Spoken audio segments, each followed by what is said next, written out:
Добрага ранку, дзяўчынкі і хлопчыкі. Прывітанне, сябры! Приемно, что вы сустракаете новый день разом с нами. А новы дзень – гэта новыя прыгоды, новыя знаёмствы. Новыя падзеі. Безумоўна, новыя падзеі, а таксама новыя чуткі. Хутчэй новыя веды, Кася. Ах, Лесік, гэта толькі ты канцэнтруйся ў школе на новых ведах. А мы з дзяўчынкамі цікавімся і рознымі чуткамі. Пляткарыце. Не пляткарым, а дзелімся сакрэтамі. Напрыклад, учора моя сяброўка па сакрэце расказала, што яе брату, у якога пагоршыўся зрок, бо ён шмат часу праводзіў за ноутбукам, доктар прапісаў дзіўныя лекі. Настольны тэніс.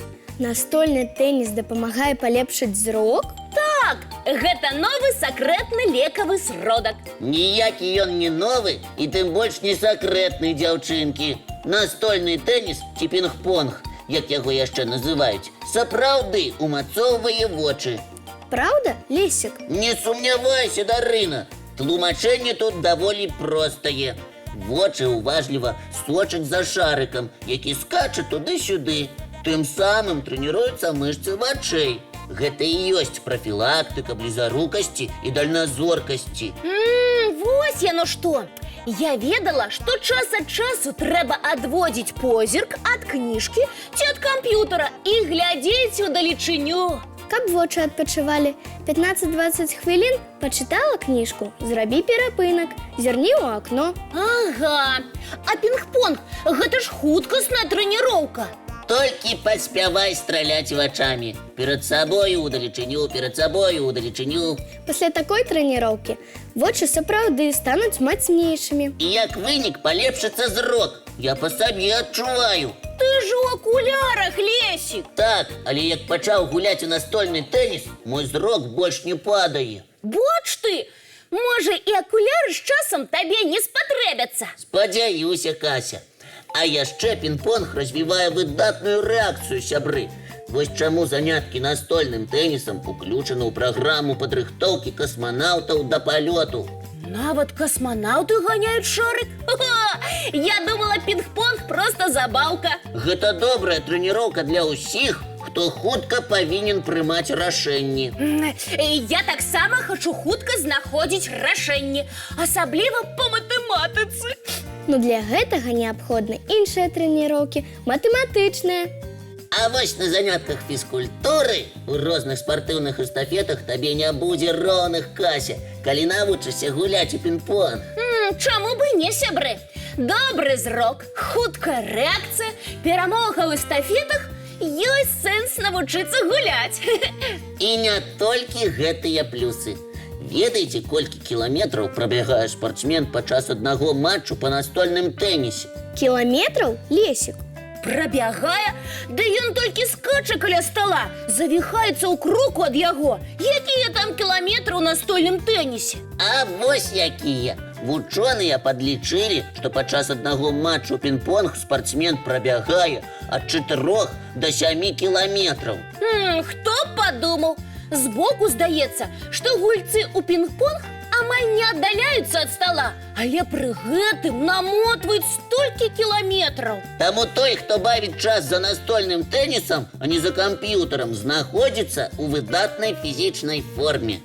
Лесік, у цябе і мускулы сталі выступаць. Падужэў ты, я бачу. А то! Пінг-понг – гэта гульня яшчэ і на цягавітасць. Партыі ў настольны тэніс могуць расцягвацца на гадзіны. Цікава, а колькі доўжылася самая працяглая гульня?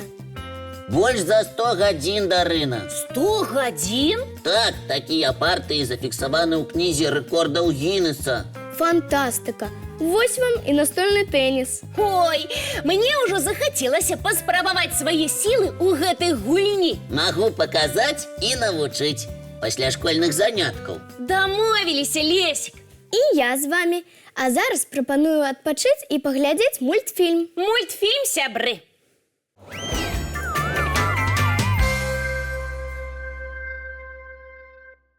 Адпачылі падчас мульціка? Яшчэ як, Лесік.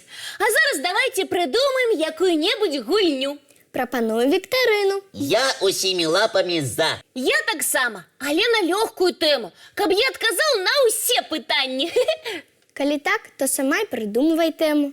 Толькі не кветкі. Ага, ёсць сфера, дзе лесік не адчувае сябе разумнікам. Добра. Зараз прыдумаю іншую тэму. А давайте віктарыну прысвяцім нашай краіне.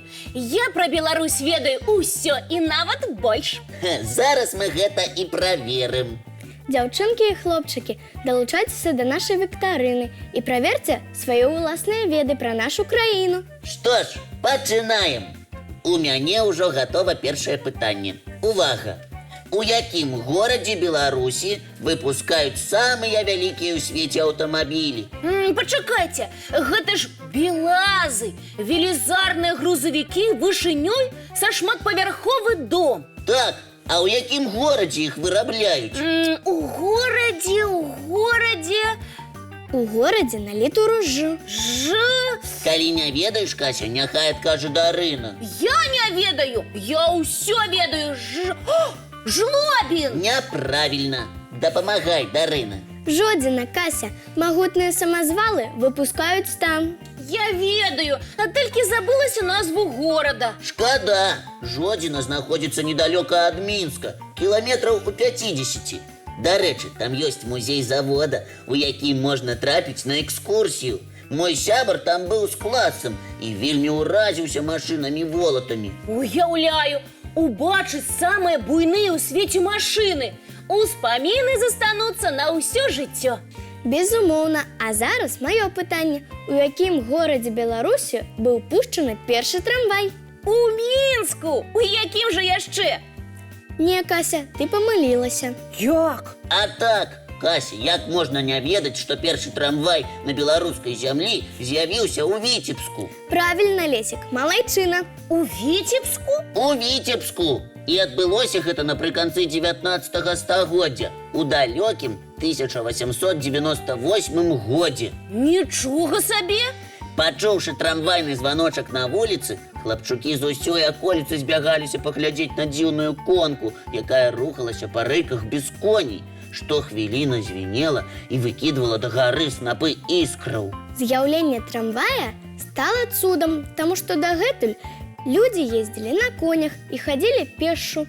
О, як было! Дарэчы, Віцебск заставаўся адзіным горадам, дзе можна было пакатацца на трамваі.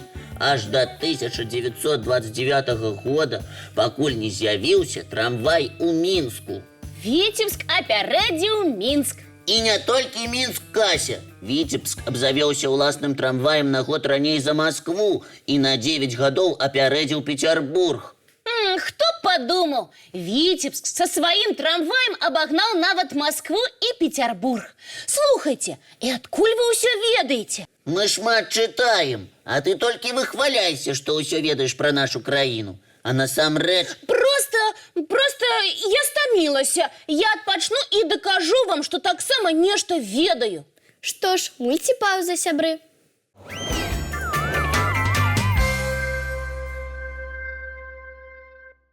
Ну як, адпачылі? Ага, і зараз я буду здзіўляць вас сваімі бліскучымі адказамі нашай віктарыны пра Беларусь. Толькі пытанні давайце прасцейшыя. Паспрабуем. Увага! Хто з'яўляецца найбуйнейшым прадстаўніком жывёльнага свету Беларусі? Ведаю, зубр. Ён самы магутны сярод нашых жывёл. Як не дзіўна, Кася, але гэта правільны адказ. Віншую! Ура! Я ж казала, што ведаю. Малайчынка. Дзякуй, Дарына. А зараз слухайце маё пытанне. Якая расліна? Не кветка, дык расліна. Ну не пра машыны ж мне задаваць пытанне. Дык вось, якую расліну называюць паўночным шоўкам? Ну і пытанне. Добра, вось вам падказка. Кветкі гэтай расліны таксама ўпрыгожваюць герб нашай краіны. Лён. Правільна, Дарынка, лён.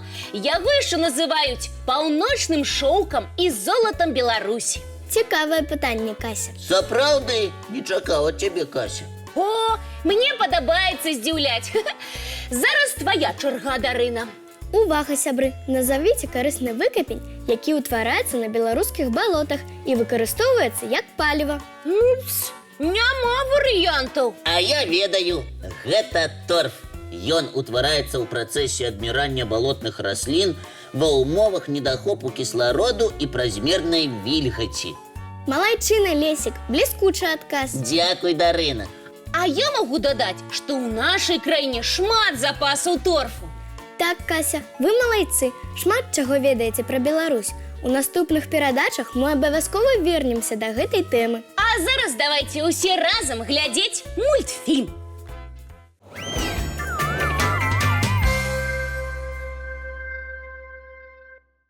Што ж, сябры, прыйшоў час развітвацца. Радаснага і вясёлага вам дня, дзяўчынкі і хлопчыкі. Багатага на добрыя адзнакі ў школе і прыемныя сюрпрызы. А мы сустрэнемся з вамі зранку У нашым добраранку!